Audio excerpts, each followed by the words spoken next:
Chapter 2. The Obsidian Throne. The air within the ravaged husk of the Hundredth World's former heart did not merely howl. It throbbed, a living, malignant pulse that coursed through every shattered boulevard, every scorched foundation stone.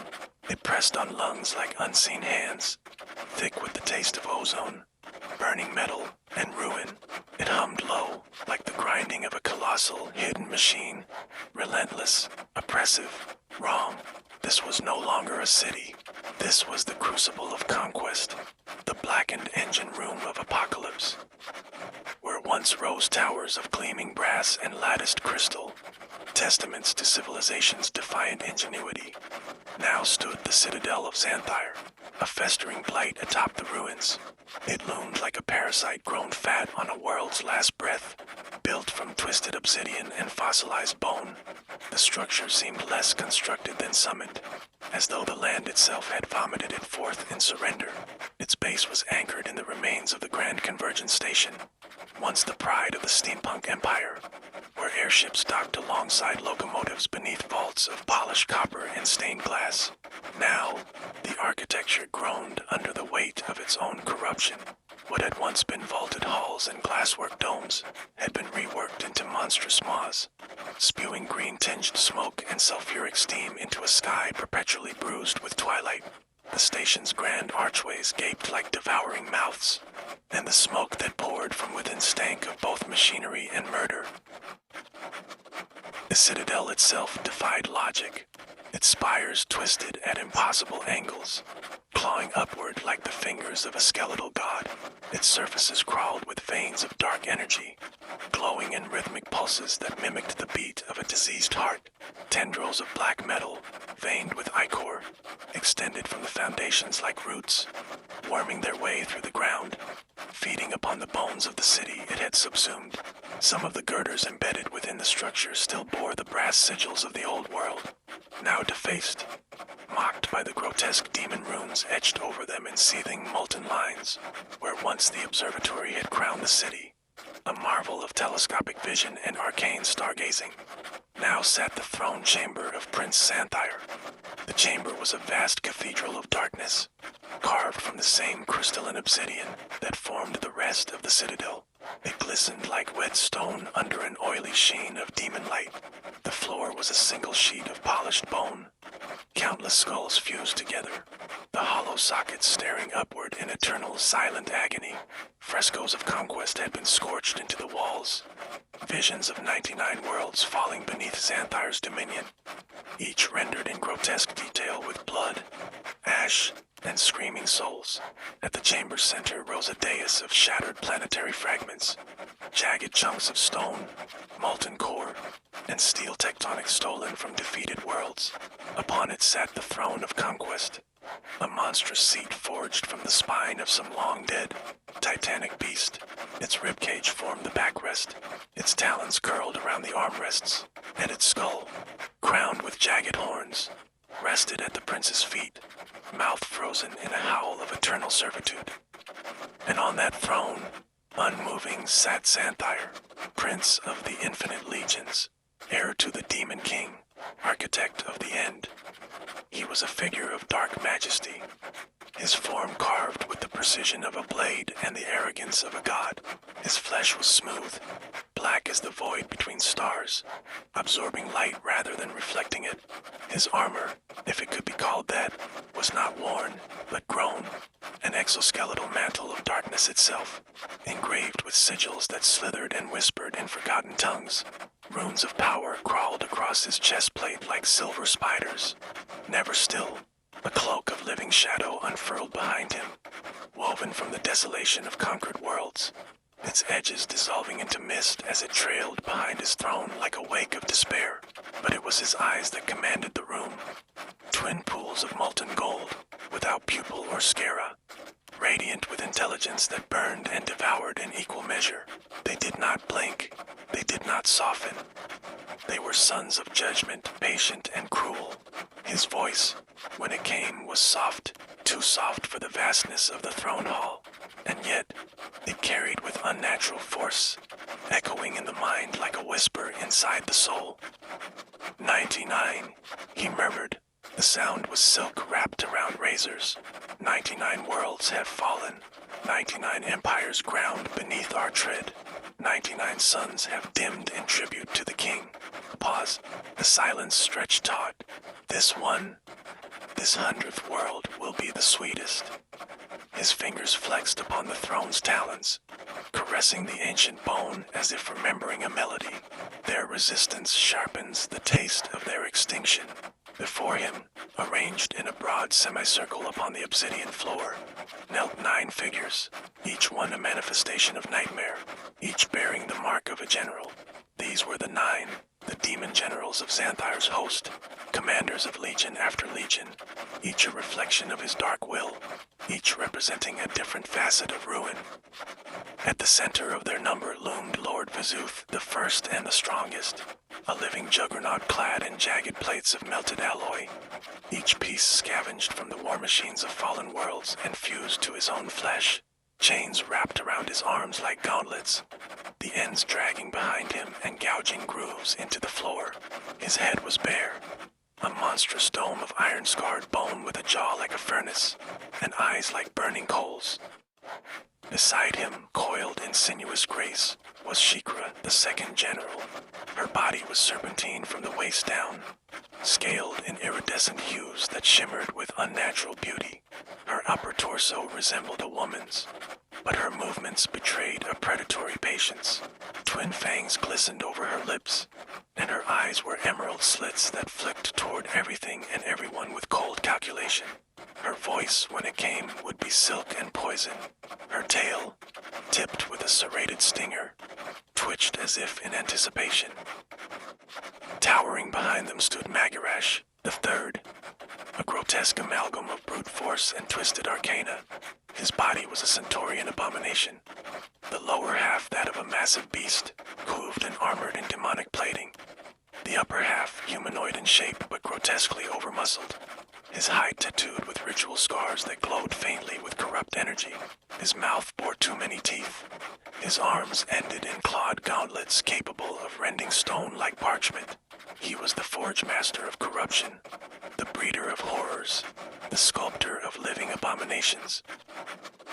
And next stood Azamar, the fourth general, and perhaps the most unnervingly silent. He was a knight cast in shadow, tall, statuesque, encased in rune-etched armor darker than moonless midnight. A massive sword hung across his back, a relic of such dread presence that the air around it seemed to hum. A spiked shield rested at his side, pulsing with warding glyphs that shifted with each breath.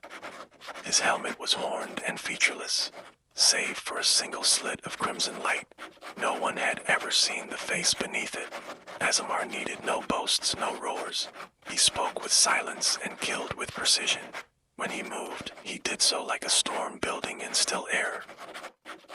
Xanthire's gaze passed over them slowly, lingering on each in turn, and though none dared meet his eyes, a thrill of anticipation, of competition, rippled through the ranks. He smiled just slightly, the kind of smile statues wear in temples to forgotten gods. But the circle was not yet complete. At the edge of the gathering shadows stood Maraxin, fifth of the 9. His form shifted even as one gazed upon him, a kaleidoscope of illusions and half-glimpsed horrors. One moment, he appeared as a lithe, androgynous figure robed in smoke and crimson silk. The next, a towering mass of tendrils and fractured masks. His presence felt like a dream one couldn't wake from, a seduction tinged with revulsion, a whispered temptation promising forbidden truths. His voice, when he chose to speak, would be neither male nor female, but something in between, something wrong. The others gave him distance. One could never be certain which of his faces was watching, or whether it was a face at all. To his right crouched Taralis, sixth among them, a spindly creature of chitin and wire, his movements as precise as a spider's, his limbs bent at unnatural angles, and his many glowing eyes blinked out of sync, constantly calculating, assessing. His carapace shimmered with deep green lacquer, and from his back extended a long recurved bow, crafted from petrified demon bone. barbed projectiles hung in a satchel at his hip, their fletching made of scorched feathers from worlds long extinct. Taralis was a master of trajectory and death from afar. A whisper on the wind followed by blood. Then came Gorzon the Seventh, a brute of ruin incarnate, massive, broad as a siege tower. He was less a warrior than a walking calamity. His hide was thick and cracked like dried lava, glowing faintly between the fractures as if magma boiled beneath. His horns curled forward like a battering ram, and his only weapon was a club the size of a small tree, studded with blades and rusted bolts. He snorted steam as he breathed, and his guttural growls carried the weight of entire cities crushed underfoot. Subtlety was not his gift, nor did he care for it. Next to him loomed Morbrak, eighth of the nine, and the most visibly scarred. His armor, if it could be called that, was a patchwork of charred crimson plates, pitted and blackened by ancient flame. His elongated arms hung like pendulums tipped with claws long enough to carve through iron. His face was a twisted snarl of molten fury. Burned, cracked, eternally angry. Where he walked, the temperature rose. The air itself seemed to blister around him. A destroyer without mercy, Morbrak was more than just another general. He was Dreyfus's personal nightmare made flesh, the one who had stolen his family, the one whose name still echoed through Dreyfus's dreams like a wound that wouldn't close. And finally, apart from the others, standing in silence like the shadow of death itself, Kyra the Ninth. She was beautiful once, or so the legends whispered. Whatever she had been, that face was long gone, now replaced by an amalgam of metal, bone, and glistening sinew. Her visage was a mask wrought from pain, half skeletal, half sculpture, with metallic filaments replacing skin, and eyes as black and depthless as the void between stars. Her form was lithe, delicate even, but carried with it an aura of unspeakable menace. She wore silence like a veil. Her steps made no sound, and her presence seemed to draw the warmth from the very air. Kyra was mistress of the spectral host, the ghost demons who could phase through stone, who whispered secrets into the ears of the dying, who drained life with a touch. She was not flame or fury. She was the cold certainty of oblivion. Xanthire regarded her last, his golden eyes narrowing slightly. The reports trickle in, he murmured, his voice rippling outward like the surface of poisoned water. More human vermin, clinging to life like mold in the corners of my dominion. They speak of a sanctuary in the mountains. He let the word linger, dripping with disdain, as if it offended him. Hope, he said softly, such a resilient disease. He rose. Even seated, he had exuded dominion, but standing, Xanthire became a pillar of dread majesty. His shadow spilled out across the chamber floor, stretching farther than it should, devouring the firelight, reaching hungrily toward the generals like the tongue of some great beast. Kyra, he said, voice sharpening like a drawn blade, your scouts have been sufficient, but not sufficient enough. The spectral general inclined her head, the faintest twitch of motion. The silver filigree woven into her skull caught the baleful light. A small group of stragglers escaped your perimeter sweep near the old steam conduits. Xanthire continued, now descending the dais, each step resonating like thunder within the bones. A minor oversight, yes. Kyra's reply was like wind through a crypt. Yes, my prince, a rare lapse. I offer no excuse, but you offer insight, I presume, he said, circling behind her. She did not turn. The scout they encountered was an advanced unit, she said, designed for stealth and rapid relay. It should have identified the targets and summoned reinforcements. Instead, its signal was severed. A quiet ripple passed through the gathered generals.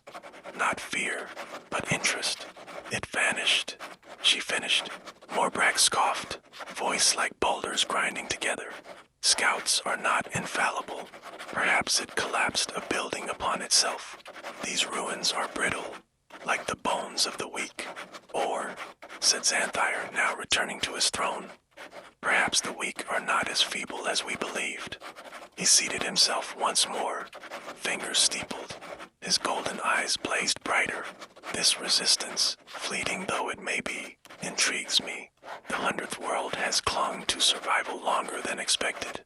Their myths still whisper of salvation, of balance, of hope. He spat the last word like venom. No matter, let it be crushed. The chamber darkened as his power gathered. Let the mountains weep. Let this sanctuary fall into ash. The king does not require submission. He demands despair. The death of this final hope will be our offering to him. His eyes turned once more to Kyra. You will hunt them, he said. You will burn their false refuge. And if there is any among them with the strength to kill one of our own.